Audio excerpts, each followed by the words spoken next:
Os vampiros foram criaturas que se tornaram muito populares no cinema e com certeza um dos melhores filmes sobre essas criaturas é o filme Entrevista com o Vampiro. Esse filme foi lançado lá nos anos 90 e hoje em dia é considerado quase um filme clássico, então é exatamente sobre esse filme que nós iremos conversar hoje, onde eu vou fazer uma análise, uma crítica sobre o filme Entrevista com o Vampiro. Então já aqui no começo desse vídeo eu vou estar pedindo aí para vocês se inscreverem no canal, deixe o seu like porque o seu like ele também é muito importante. Então sem muita enrolação, bora logo começar com esse vídeo. Bom, o filme ele conta a história de um vampiro que é interpretado pelo Brad Pitt, que ele está contando para um jornalista toda a sua história desde quando ele se tornou um vampiro há décadas atrás, até o momento onde se passa lá a entrevista que o Brad Pitt, o personagem do Brad Pitt está concedendo. E eu acho que só essa ideia inicial do filme, ela já propõe pra gente uma estrutura narrativa que torna o filme muito dinâmico e interessante de se assistir,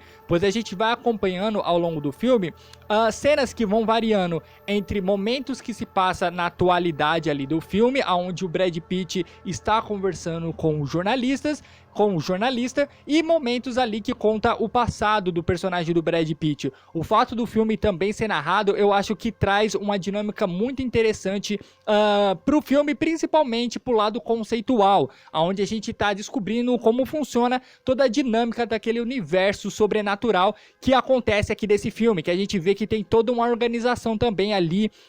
dos vampiros. Existem sociedades secretas dos vampiros que acabam estabelecendo acordos mútuos para que a existência dos vampiros seja mantida em segredo, da mesma forma que a gente vai entendendo aos poucos também qual é as fraquezas e quais são os pontos mais fortes dos vampiros, que tipo de sangue eles podem consumir ou não. Tem toda essa questão que é apresentada pra gente, querendo ou não, de uma forma bem didática. Eu não gosto muito disso quando eu vou assistir algum filme, mas eu acho que aqui funciona principalmente por conta da narração do Brad Pitt. E eu acho que a narração do Brad Pitt, ela ajuda muita gente, principalmente a entender diversas camadas dos personagens que vão aparecendo ao longo do filme. Cara, eu adorei aqui a interpretação do Tom Cruise. Eu vi que muitas pessoas acharam a interpretação dele um pouquinho teatral, um pouquinho caricata, mas eu acho que combina perfeitamente com a proposta do personagem. Eu acho que a gente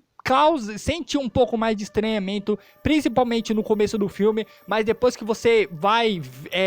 acompanhando um pouquinho mais da história desse personagem, vendo que todo aquele trejeito do personagem faz parte da característica dele, você acaba se interessando e aceitando um pouquinho mais aquele tipo de interpretação. A personalidade do personagem do Tom Cruise é muito interessante, ele é muito sádico, ao mesmo tempo que ele é muito manipulador, então isso é legal de se acompanhar, pois ele faz o contraponto direto para o que é o personagem do Brad Pitt, que é um personagem que a princípio sente que o fato dele ter se tornado vampiro é praticamente uma maldição. Ele basicamente se recusa a se alimentar de sangue de pessoas humanas, se alimentando boa parte de sangue de animais, principalmente ratos, e isso é muito interessante como o conflito de ideia entre esses dois personagens vai se desenrolando ao longo do tempo, ao mesmo tempo que eles sentem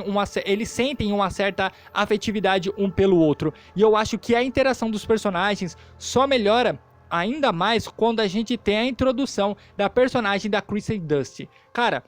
ela nesse filme, quando atuou, ela era apenas uma criança e lá naquela época ela até recebeu uma indicação de melhor atriz coadjuvante pro Globo de Ouro e ela realmente dá um show, cara. Eu acho muito legal ali toda a imponência que a personagem dela transmite, mesmo ela sendo uma criança, ela é uma personagem que tem muita presença, ela tem um nível de atuação ali do mesmo nível do Tom Cruise e do Brad Pitt, que lá nos anos 90 já eram atores experientes. Eu acho muito interessante como que ela consegue mudar muito bem a atuação da personagem dela ao longo do filme, pois no começo do filme ela realmente é uma criança, ela tem uma personalidade de criança e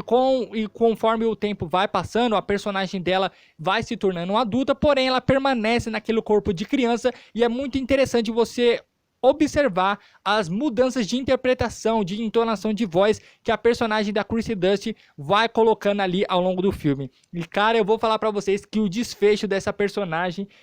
me tocou bastante, porque é uma personagem que você gosta demais. Eu acho que em todo o aspecto técnico do filme, o diretor ele manda muito bem. Ele é um diretor que já está mais acostumado a dirigir esses filmes, não necessariamente sobrenaturais, mas esses filmes um pouco mais sombrios, com uma temática mais obscura, e eu acho que o clima que você sente aqui nesse filme e toda a ambientação é muito bem feito. Não é à toa que esse filme ele até recebeu uma indicação ao Oscar na categoria de melhor direção de arte. A trilha sonora do filme também é sensacional, também foi em outra categoria aí que o filme foi indicado ao Oscar. A trilha sonora do filme ambienta você muito bem ali no momento que se passa determinadas cenas do filme, como por exemplo no século XVIII e no século XIX. Todo o figurino ali dos personagens é extremamente bem feito, todos os ambientes internos de mansões e de hotéis também é muito convincente, você vê ali que é tudo muito palpável. Eu acho que, querendo ou não, você sente um pouquinho ali que no aspecto técnico que não deixou muito você convencido é às vezes quando precisa entregar ali uma cena de ação ou outra, mas eu acho que isso acaba ficando em segundo plano, principalmente por todos esses aspectos positivos que eu acabei comentando com vocês. Querendo ou não, a entrevista com o vampiro acaba ressaltando ainda mais atributos que está intrinsecamente relacionado aos vampiros na cultura pop, que é a questão da sedução, a questão da sexualidade. Em muitos momentos você acaba observando que o filme ele tem um pouco ali de algumas cenas mais sensuais, envolvendo ali sociedades secretas, que é muito interessante de se acompanhar. O filme ele também flerta ali com a tensão sexual entre os nossos dois protagonistas, que é interessante, você fica meio assim, será que os dois estão se gostando ou não? Então isso acaba sendo colocado pra gente de uma forma muito interessante de se acompanhar ao longo de todo o filme. Com certeza, Entrevista com o Vampiro é um dos filmes que eu colocaria ali no meu top 5, top 10 de melhores filmes de vampiros da história do cinema. Então, se vocês gostam aí desse filme, se vocês gostaram desse vídeo, vou estar pedindo aqui para vocês se inscreverem no canal, deixar o seu like, porque o seu like ele é muito importante. E até a próxima semana, até o próximo vídeo com o Diário do Cinema.